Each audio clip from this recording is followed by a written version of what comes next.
Alors je suis ici à la direction de l'Office du tourisme de Haute-Maurienne vanoise depuis maintenant 3 semaines. J'ai été embauché suite au départ d'Anthony Collet, donc maintenant il y a une direction effectivement à prendre où l'objectif est de remonter, de reconstruire l'Office du tourisme avec toute une équipe déjà bien en place, avec un territoire effectivement où il y a un énorme potentiel. Donc l'idée c'est effectivement d'aller dans le nouveau, dans la rénovation aussi, dans la rénovation des idées, en phase bien sûr avec les attentes des élus, pour définir une feuille de route et avoir des objectifs bien précis pour la destination. J'arrive de l'Office du tourisme du lac d'Annecy que j'ai dirigé pendant 6 ans et juste avant j'ai dirigé pendant une dizaine d'années l'Office de promotion de la Grande Plagne. Ce qui m'a amené ici en Maurienne, c'est que encore avant j'ai été directeur de l'Office du tourisme de Valmeinier. Maintenant l'intérêt c'est que non seulement j'ai une grande expertise des offices du tourisme, de monde du tourisme d'une manière générale, ses institutions, sa manière de travailler, sa manière d'être en France et à l'international.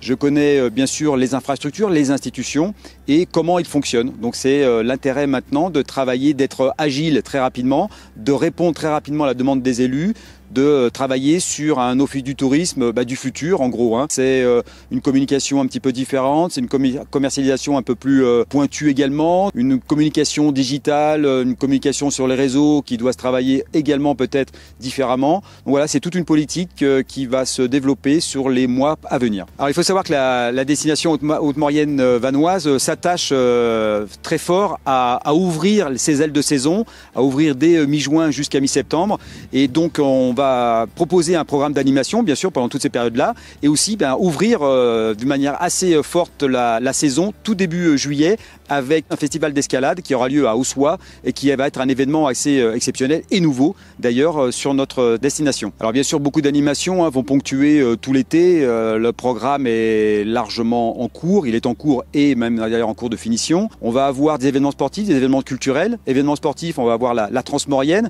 une grande course de VTT sur plusieurs jours, sur différents parcours, accessibles à tous d'ailleurs.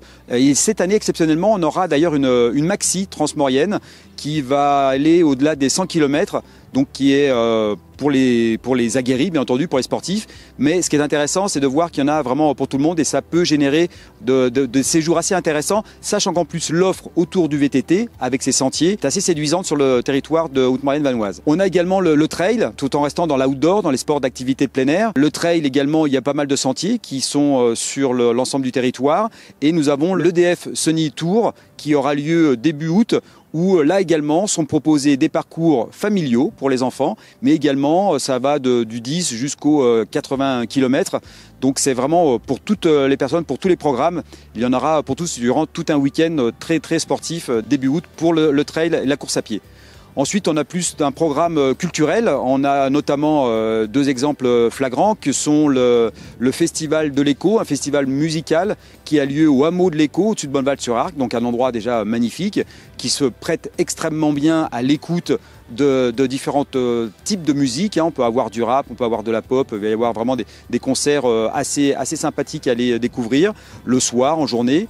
Et on aura aussi le festival de tango qui aura lieu plutôt sur Valsony, où là, ça fait écho aussi à une tradition, puisque c'est la 15e édition, et aussi pour fêter les Mauriennais qui étaient partis en Amérique du Sud, en Argentine, en Uruguay, où ils sont revenus avec ces traditions de tango. Et effectivement, c'est un festival maintenant international, très reconnu, où on peut venir s'initier, on peut venir faire des stages et surtout découvrir et observer ces danses assez originales.